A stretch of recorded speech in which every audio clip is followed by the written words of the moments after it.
This episode has been brought to you by the Marriage and Family Training Channel. Check them out at youtube.com. And now, Healing with Words. What do you believe in? I mean, seriously. And why do you believe in what you believe?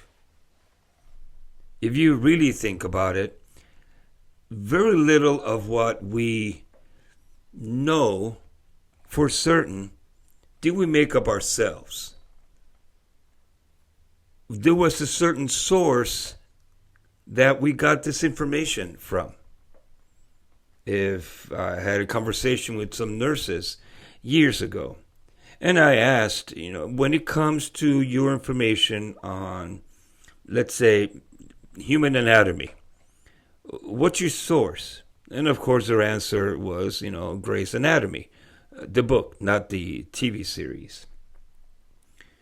And so I said, yeah, that's true. That is where your source of information comes.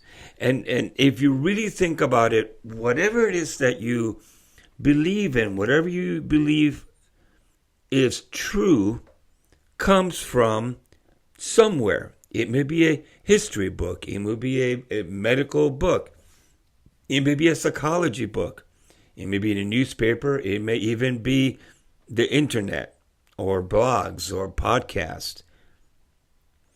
But again, very rarely do we have actual original thoughts. What we believe is a combination of things that we have heard, things that we have read, or things that we have been told.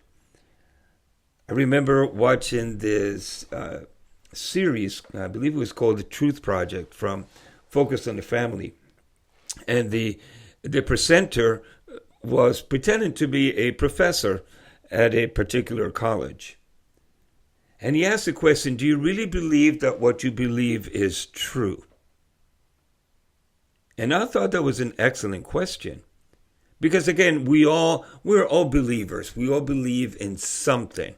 But do we really believe that what we believe is really true? Or is it just based on something that somebody told us and we just took them by their word? And another striking thing from that particular series that I got from him is that he talked about big questions and little questions. And he said the little questions, science is really good at that, at answering. At what temperature does water boil? At what temperature does water freeze? What kind of oil does my car take? How often should I be changing the oil in my car? And so when it comes to a lot of the little questions in life, science is really good at that. However, we also have big questions. And the big questions are questions like, what's the meaning of life? Why are we here? Why me? What is my purpose? What is my meaning? What is everything all about? And so those questions are, he contended and he argued, and I think very well, that those are the questions that philosophy answers. So philosophy or theology answers the big questions. And then when it comes to science and psychology, they answer, or chemistry or whatever science is, they answer the little questions. And it's also true that when science tries to answer the big questions, that's when science gets in trouble. Because science doesn't really know. In fact, if you really think about it, science doesn't really prove anything. All that science does is science can say, well, to the best of our ability or based on our observations when it comes to this particular issue, this particular matter, at this particular time, these are the results, and this is what it suggests. But we know that science is fluid. Science just keeps changing. I remember when I was growing up, we used to have 9 planets in our solar system. And then it was 8. And just recently, and I haven't really checked to see if it's true or not, but somebody told me, "Oh yeah, by the way, Pluto is back to being a planet." Again, I don't know. I guess I can check it on the internet, and of course the internet never dies and never lies when it comes to issues like that. And by the way, I don't think it would ever die. Whatever you do that is on the internet will just lives forever. But again, do we really trust what the internet says, or what anybody says, including myself? And so when it comes to your source, what is it that you believe in? And so psychology, almost 38 years of experience, I can answer the little questions. How do you get along with your spouse better? What about intimacy? What about communication? How to parent your child, and how to get rid of habits or form positive, healthy habits and get rid of negative, unhealthy habits. How do you fight depression and anxiety? I mean, those are things that we have a lot of theories for. But when it comes to the big questions, and by the way, the sources for those are, many, books and experience and wisdom and clinical knowledge acquired through clinical experience. But when it comes to the big questions, what is your source for those? And the reason why I thought about this is because, crazy me, I was thinking about the phrase, Jesus is the answer. And I chuckled because I thought, well, not always.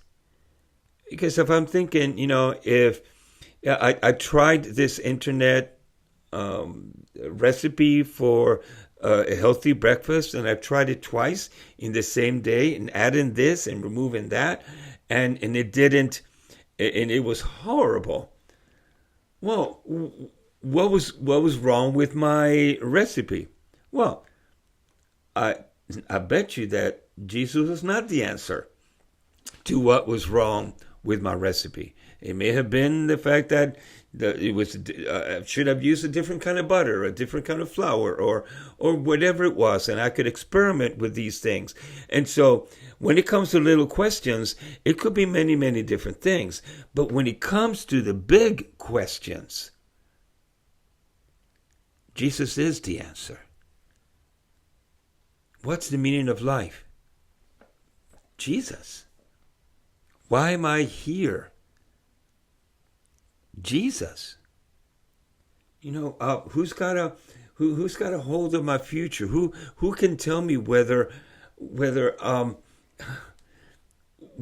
going to be all right? Well, Jesus. And so when it comes to the really important big questions, where does that source come from? Well, as a believer, the answers to the little questions comes again from books and from experience. The answers to the big questions, those come from, at least in my case, those come from the Bible. What does the Bible say about these things? Now, the Bible does, mind you, sometimes it does answer the little questions, such as, how do you build a healthy relationship with your spouse? The Bible does address that. How do you build a healthy relationship at church or with your family? The Bible does address that. How do you live a godly life, and about thinking about others more than you're thinking about yourselves? That's the kind of questions that the Bible answers. Yeah, we all believe. We all believe in whatever. The question is, what is your source of your belief? And is your source of your beliefs really reliable? And finally, to really believe that what you believe is true.